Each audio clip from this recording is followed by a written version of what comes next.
Okay, let's just dive right in.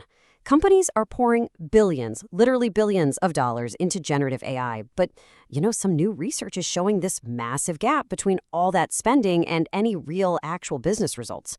So in this explainer, we're going to break down what is really going on and more importantly, why. And this is the number you need to remember, 95%.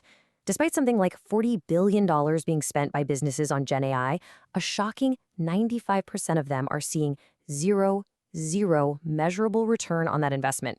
That number, that failure rate, is at the absolute heart of the problem we're looking at today. And this is what researchers are starting to call the GenAI divide. It's this giant chasm, right? On one side, you have the 5% of companies who are just killing it, getting millions in value from AI. And on the other side, well, you've got everybody else, struggling to show anything at all for their efforts. And look, this divide isn't just a feeling people have. You can see it in the data across whole industries. Using what's called a disruption index to measure how much things are actually changing, you can see that really only tech and media are being fundamentally transformed by GenAI so far. For everyone else, yeah, lots of pilots, lots of experiments, but very little deep structural change. This quote from a COO in manufacturing just hits the nail on the head. It perfectly captures that feeling. You go on LinkedIn, and you'd think the entire world has been revolutionized overnight. But then you look at the day-to-day reality inside most businesses, and the core processes, they haven't changed one bit. So, this all leads us to the big question, right? Why? Why is this happening on such a massive scale? Let's dig into the root causes of why this is all going so wrong for so many. And really, it all boils down to this question. Why are nearly all of these expensive, custom-built AI pilots just failing? Why can't they make that final leap from a cool demo to something that's actually used in the business? You can actually see this failure as a massive cliff they fall off of. It starts with about 60% of companies looking into these specialized AI tools. Okay, not bad. But then that number just plummets to 20% who actually try a pilot.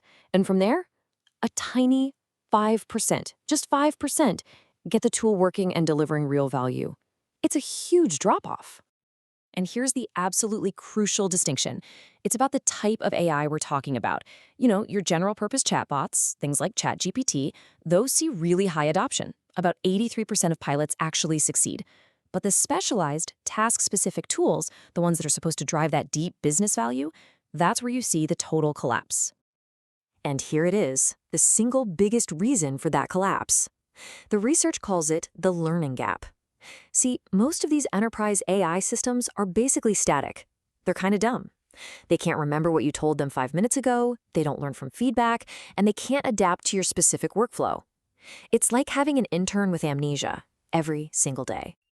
This quote from a CIO really sums up what people are seeing on the ground. They told researchers that most of these tools are one of two things. They're either just wrappers, a pretty interface slapped on top of a generic AI model, or they're science projects that look amazing in a controlled demo, but completely fall apart in the real world. Okay, so enough about the problem. Let's flip this around and talk about the solution. What are those 5% of companies, the ones on the right side of the divide? What are they doing that's so different? Well, the data shows an incredibly clear pattern. Companies that partner up with a vendor to buy and customize a solution, they succeed about 66% of the time. But the ones who try to build these complex AI tools from scratch all by themselves, they only succeed about 33% of the time. I mean, think about that. Buying is literally twice as effective as building. So what do these smart buyers actually care about? Well, it's not about the flashiest features. Nope. The top priorities are trust in a vendor who deeply, truly understands their workflow. And notice number 5 on that list? The ability to improve over time. That directly solves the learning gap we were just talking about. And this quote just nails it. It shows that an existing, trusted relationship and deep process knowledge are way more valuable to a company than some flashy new tech from a startup nobody's ever heard of. In this market, it turns out trust often trumps tech.